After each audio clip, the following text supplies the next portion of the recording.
ปีดีทานไม่ว่ามุกเคยเปียดังอะไรเลยมือขวาหน้ามือ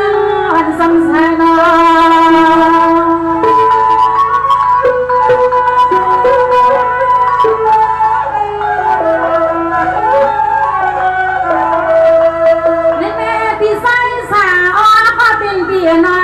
ปีปากาวาเสียงนอนาปีนอวันเป็นคนยังคำมีเมื่อวันคำวันละสองสังบันปีวันนั้นนอปีอสางกลางไว้ในมาโค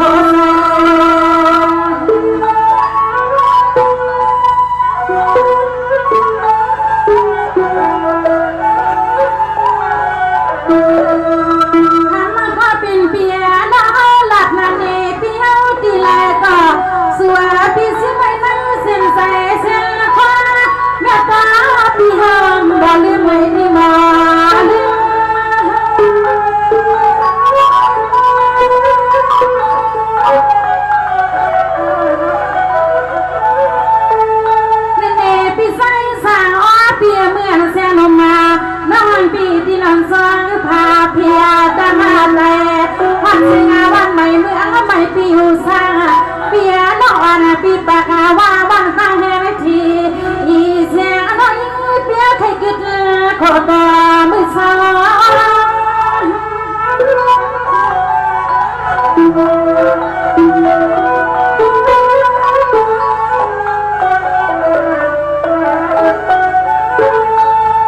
ปีใส่สางเปียปีมังที่ฮาปีน้อปีใส่สาง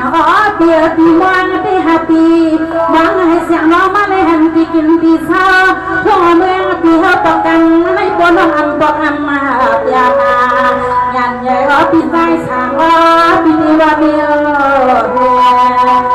ปีใส่สางปีนี้ว่าเมียเวลาปีว่าปีว่า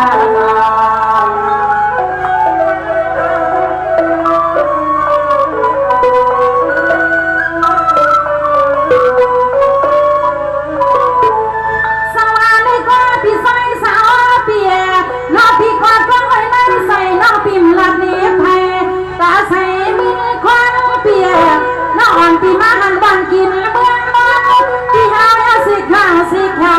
บอกกันมาเนี่ยปีหาดังใส่ไข่กินของบุตรนางทันลา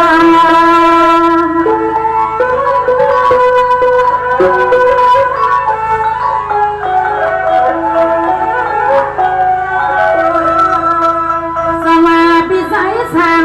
ปีปวนน้องปีที่ว่าทานท้องนั้นต้องที่ไหน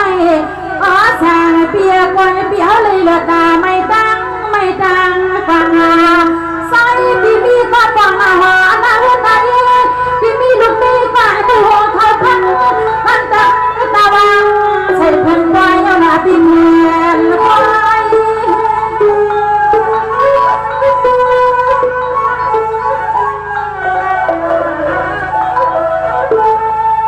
นี่เปียน้องนาปีเฮาที่นอเปียสมาใครอยู่ทานเลมาดวงเปียน้องปีมาตกกันในนอโปปีอนาสวงน้องนาควังเปียเฮาที่มีอยู่นานก็แล้วโอ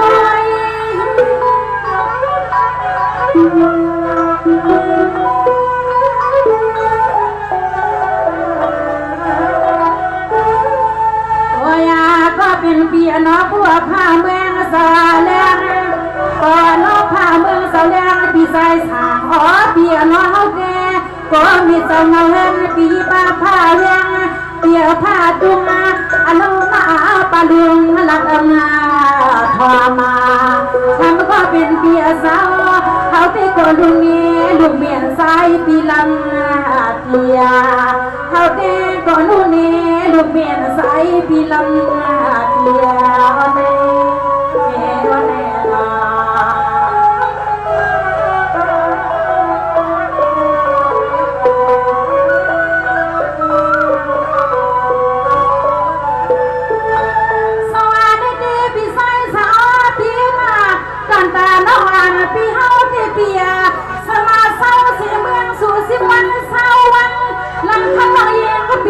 อันยานในความมีข้าวบางปะตางละนอพี่น้อง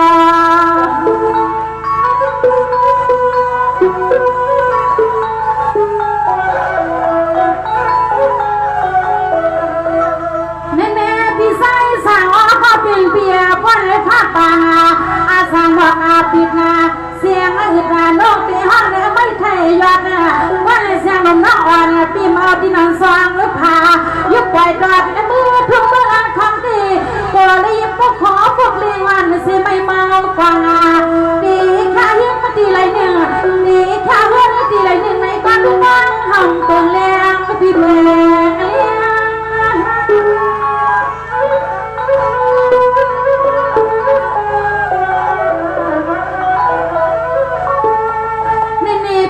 ปียละเราล้างวันตั้งเปียปีไซสาวปียละเราล้างวันตั้งเปียวันสังดอทางปีไซเกี่ยวเขาได้ดินลาดมาปีเสาเสียงน้องยังพวกขอพวกเลี้ยงเมื่อถึงกลางเวียง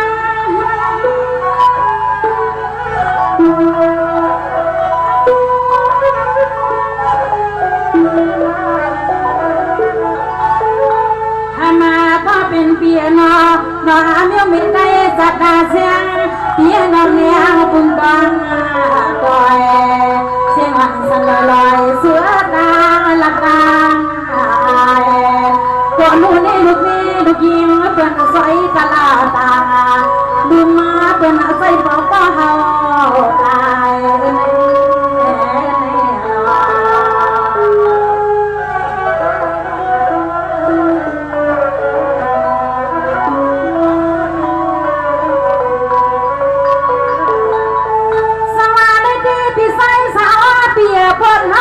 ปีมือเพียวเฮินสูนอปีไซสาวเปียเปิ้ลมือพุ่งมาปีมือเพียวเฮินสูอันฮักว่าปีลีลูตังเฮาหนอปีนอ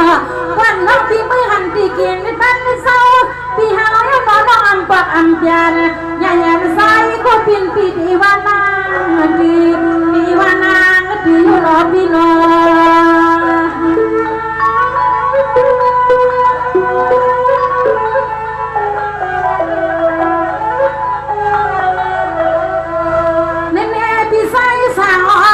ปีปากาลาพลาเฮาน้องตื่นมามาเป็นเฮบ่ได้เบื่อเลยหันที่กินที่เศร้าปีเฮาได้สู่ลึกล้ำฟ้าเฮายันเมื่อปีเจ้ายานเมื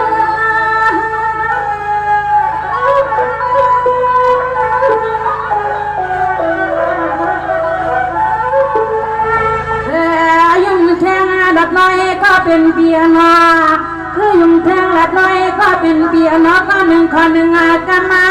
มีมือหลันขมอดมาทุกเมืองกัดคำพิเศษสองชีค่ะบอกอาตมาพี่เมืองเสาเลี้ยงมีได้จับเสียงน้องเฮาได้ดินว่ามาตัวอาอยู่หนุ่มเมืองในปันพี่เฮาก็เฮาแฮมอยู่ดีเฮลูบีนา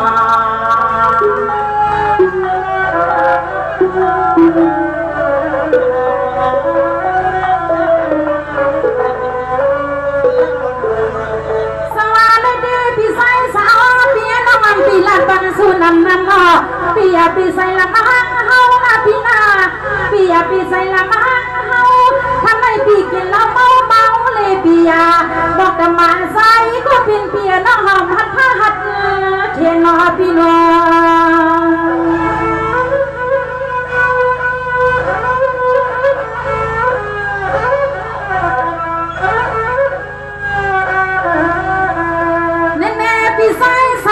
เปียบนเลยผ้าป่า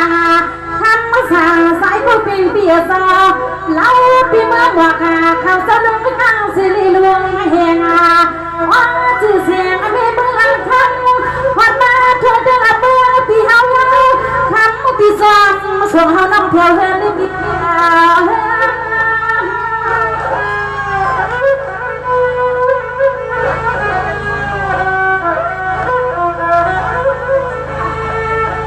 เปียขันไม่เปียยาวยาหยอก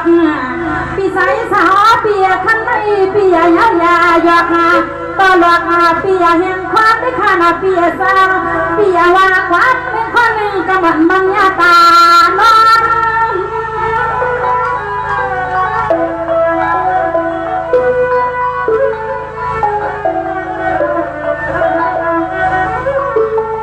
ทำไมก็เป็นเปียนา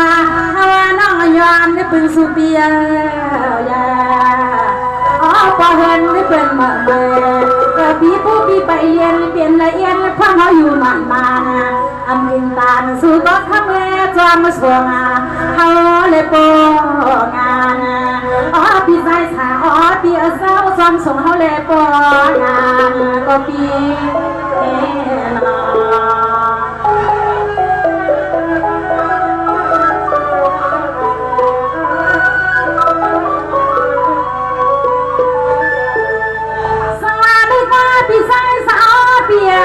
ปิ่มละปันสู่นำก็เลยตั้งคำใส่หันเฮาหนึ่งลัดหนึ่งเฮาเมาเปียเสียงลมละอ่อนปียินสูกึศเศร้าทุ่งแรงในความยากอำไงคำมักคือปีกูปีออกหาไปเฮาต้องหอดเมืองเคเนลินในช่วงเมืองทางน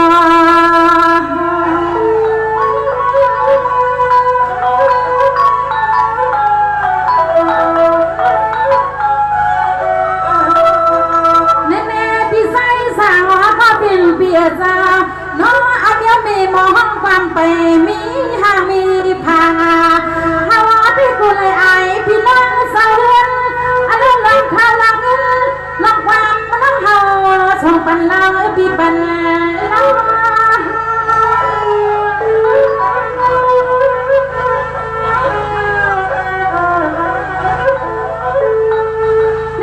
พี่สายสาวปีความอ่อนมาหนึ่งข้อพี่สลอปากงาทำสิงา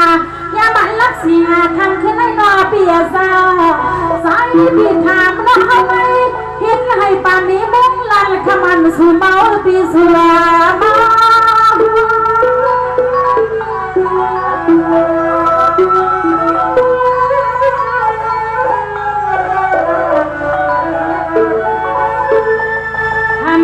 ก็เป็นปีนาอันนั้นเขาหลับในปีข้างในปีมาเป็นขบมา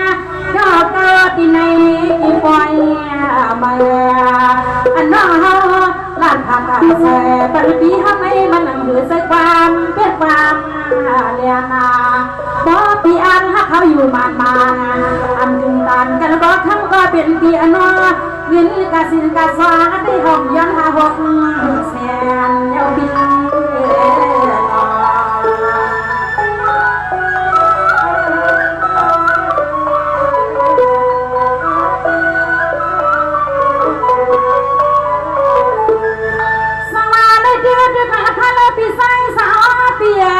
ดิ้งลัดดิ้งมันขังนอปีนอลัดปันสูน้ำมันเห็นแข็งเตียงบนน้องปีห้องทานสู่แห้งห้องตอบเทียงเมื่อปูแห้งก็นอปีใส่สาวปีจอกันดีนอปีนอ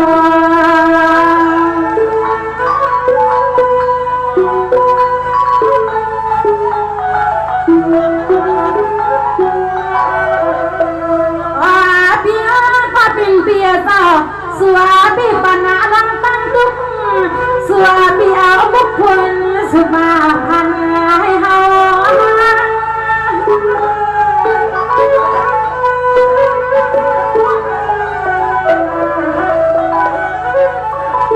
นี่ปีน้องปีหูอยู่ว่ามันปีสาวมาบอกลาดาวยินปัญหาเอาที่ความยาวอันยาวนาปีสาวพี่ใส่สาวเบียน้ำความเย้าอันย้ำมาเบียสาวใส่ไข่กุ้งหัวหมูเข้าข้ามาสามเสือเมืองเลี้ย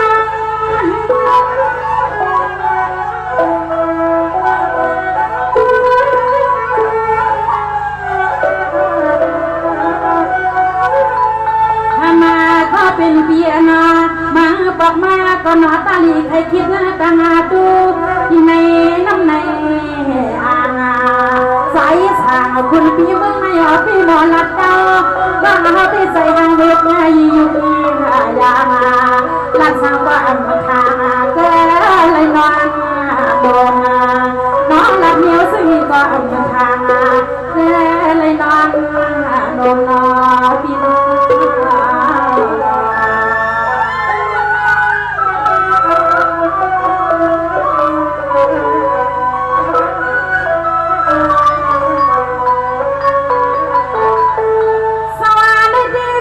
ส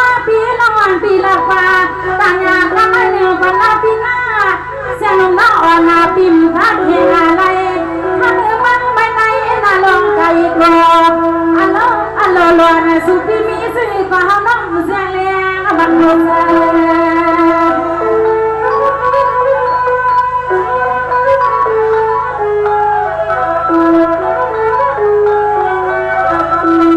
สมาพิสัยสาวปีทัญญากันได้เนื้อก่อนเลยปีฟ้า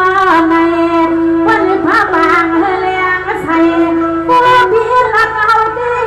เปลี่ยนที่ในก็คำสามารถของพ่อนาพินาทองพ่อ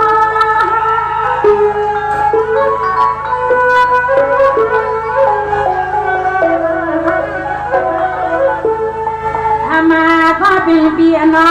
ใส่ปีห้องซออันน้องน้องเขาก็นอกใครเมื่อเขาเป็นปีโลเปิ้นฟังเจ